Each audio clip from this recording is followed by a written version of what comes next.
Deməli, başlayırıq birinci sualın izahını.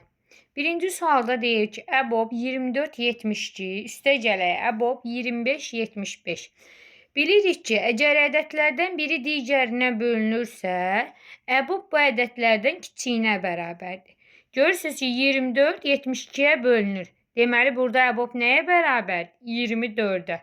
Eyni ilə də burada 25 75-ə bölünür. Deməli, əbob burada nəyə bərabərdir? 25'e. Olur belə 24 üstəgəl 25. O da bərabərdir 49. Demək birinci sualın cavabı oldu B variantı. Gəldik ikinci suala. Ədədin hissəsini tapın deyəndə ədədi hissə göstərən ədədə vurmağınız kifayətdir. 240 ilə 8 ixtisar gedir. Burada qalır 30. 30'u da 5'ə vurursunuz 150. Üçüncü sualda tənliyi həll edin. Əvvəlcə sol tərəfdə düzgün olmayan kəsrə çeviririk. Sonra tənasübün əsas xassəsindən istifadə edirik. Kənar hədlərinin hasili orta hədlərinin hasilinə bərabərdir. Yəni 9 vuraq 2x çıxılsın 1 bərabərdir. 17 vurulsun 5. Buradan tənliyi həll eləsək, sadələşmələr aparsaq, deməli, x bərabər olunur 5 tam 9'da 2. Əvvəlcə 9'u sağ tərəfə keçirirsiniz, toplayırsınız. Sonra da 18'ə bölürsünüz, sadələşdirirsiniz. Üçüncüdə, əkobla əbobun hasili. Biz bilirik ki, əkobun əbobu hasili elə həmin ədədlərin bir-birinə hasilinə bərabərdir. Yəni olur 12 vurulsun 18 bərabərdir. Cavab eləyir 216. Dördüncü sualda olur C variantı. Gəldik 5-ci sualda. Birinci bu hissəyə diqqət yetirirsiniz. 7'də 3 hissəsi 120 olan ədəd. Nə deməkdir? Hissəsinə görə ədədi tapmaqdır. Bu zaman ədədi hissə göstərən kəsrə bölürsünüz. Biz bilirik ki, bölmə anlayışı nəyə çevrilir? Vurmaya. Əgər bölmə vurmaya çevrilirsə, kəsr də tərsinə çevrilir. Olur 3'də 7. 120 ilə 3, ikisi də 3 ixtisar gedir. Sürətdə qalır 40. 40'ı da 70'ə vuranda eləyir 280. Gəldik misalın ardına. Tapdığımız ədəd oldu 280. Bu dəfə 280'in 5'də 2 hissəsini tapacaq. Yəni 280'i 5'də 2'yə vuracaq. İxtisarları aparsaq 280'i 5'ə bölsək alınır belə. 56. Sonra 56'nı da vururuq 2'yə. O deyir 112. A variantı. Sonra növbəti misalda 6-cı misalda əvvəlcə mötərizənin içini sadələşdirirsiniz. Toplayanda B eləyir 11 tam 4'də 4. Biz bilirik ki, kəsrin sürət və məxrəci bir-birinə bərabərdirsə, bu vahid kəsir deməkdir. 7 tam 4'də 1'in üstünə 12 gəlirik. Tamın üzərinə gəlir. Kəsr hissə olduğu kimi qalır. Buna da uyğun olur C variantı. Qarşılıqlı sadə ədədlər. Həm sadə, həm də qarşılıqlı olan ədədlər. Baxırsınız ki, burada 5 25'ə bölünür. Bunlar qarşılıqlı sadə deyil. 23 46'ya bölünür. Qarşılıqlı sadə deyil. 15 60'a bölünür.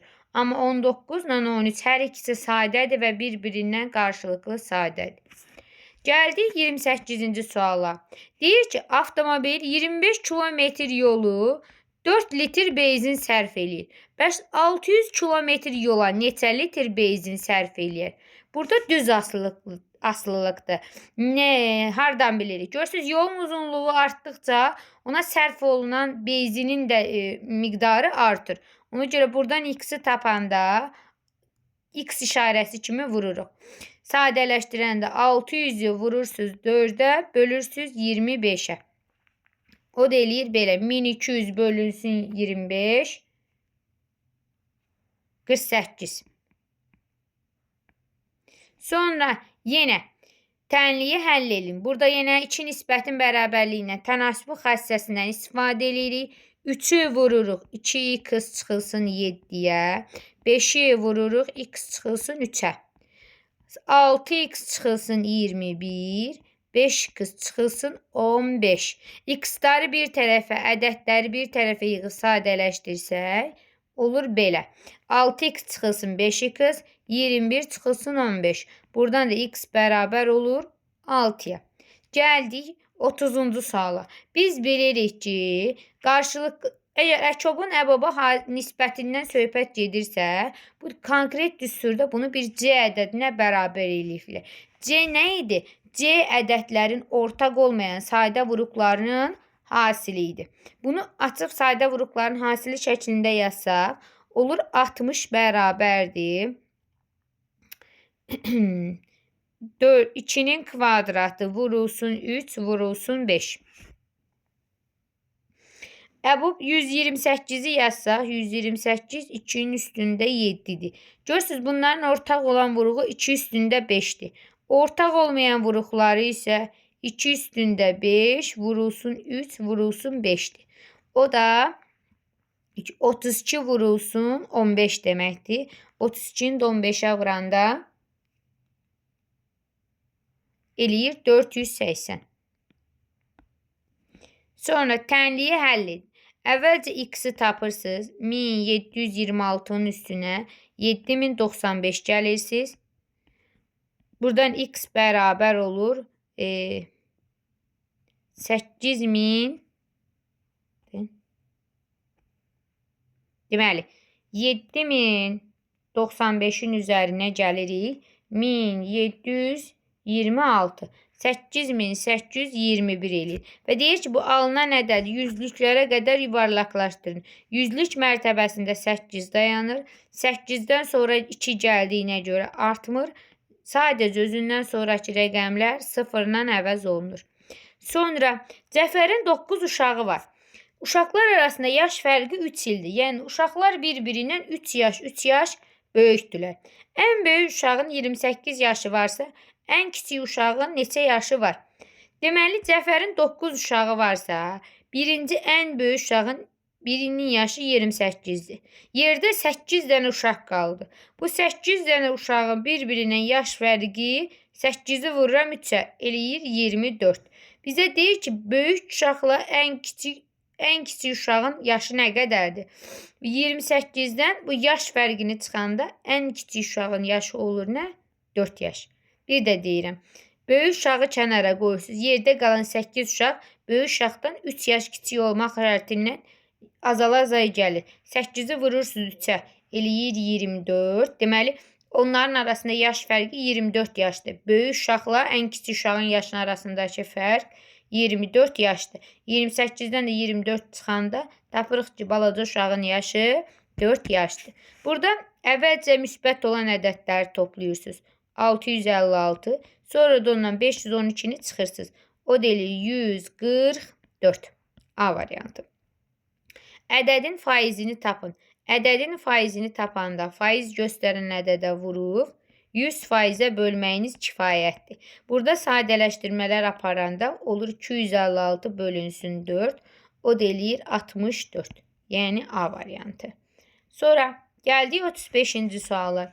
Ayrıca əkob əbobu hesablayırsınız. 18 ilə 24-ün əkobu 72-dir. Əbobu isə 6-dır. 72-dən 6 çıxanda eləyir 66. Gəldik bura. Əvvəlcə bölməni yerinə yetirirsiniz. 378-i bölürsünüz 18-ə. Deməli olur belə. 378 böl 18. Alınır 21. Çıxaq. 3-ün kvadratı 3 vur 3 9. 15 vuraq. 2-nin kubu da 8-dir. Yazırıq 8. Sonra 21-dən 9 çıxanda olur 12. 15 8-ə vuranda 120. Bunları da toplayanda eləyir 132. Yəni C variantı.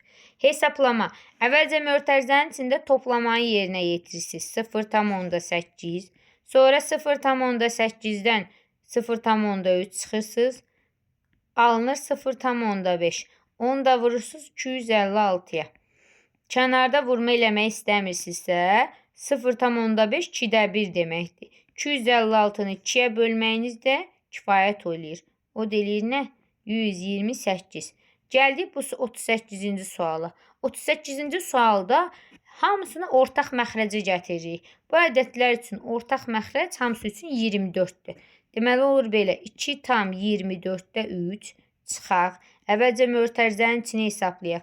24-də 16 üstə gələk 24-də 18. Aha. Sonra bərabərdir. Birinci kəsrin sürət və məxrəcini 3-ə vurduq. İkinci kəsrin sürət və məxrəcini 8-ə vurduq. 24-ə gətirmək üçün. Üçüncü kəsrin sürət və məxrəcini də 6-ya vurduq. Aha, birinci 2 tam 24-də 3 olduğu kimi qalır. Mötərizənin içini sadələşdirsək, olur belə 24-də 34. İndi biz bilirik ki 3-dən 34 çıxmaq olmur. Onda neyə bilərik? Düzgün olmayan kəsrə çevirək. Olur belə. Düzgün olmayan kəsrə çevirəndə 2-ni 24-də vurursunuz. 48. Üstünə də 3 gəlirsiniz. 51. İndi rahatlıqla sürətdən sürəti çıxa bilərik. Məxrəc olduğu kimi qalır. Sürətdə 51-dən 34 çıxanda eləyir 17. O da eləyir D variantı. Sonra 39-cu sual. Üçbucağın tərəfləri 3, 4, 5 ədədlərlə düz mütənasib hissələrə bölünmüşdür. Dedik onda nə edirik? Hər birinin yanına x dəyişənini əlavə edib toplayıb bərabər eləyirik perimetrinə. Bunları toplayanda eləyir 12x bərabərdir 168. Buradan x bərabərdir 14-ə. Bizdən ən böyük tərəf istəyir. Ən böyük tərəf 5x idi. 5-i də 14-ə vuranda alınır nə? 70. 40-cı sualda ona oxşar sualdır. Burada verilənlərin yanına, nisbətlərin yanına x əlavə eləyirsiniz. Toplayıb bərabər eləyirsiniz 270-ə. Bu eləyir 9x bərabərdir 270. X də bərabər olur 30-a. Ən böyük bucaq 4x-dir. 4-ü vururam 30-a, eləyir 120. Sizdən 120-ni istəmir, ha, diqqətli olun. Onun 2 qatını istəyir. Yəni 120 vurulsun 2-ni istəyir. O deyilir 240. C variantı.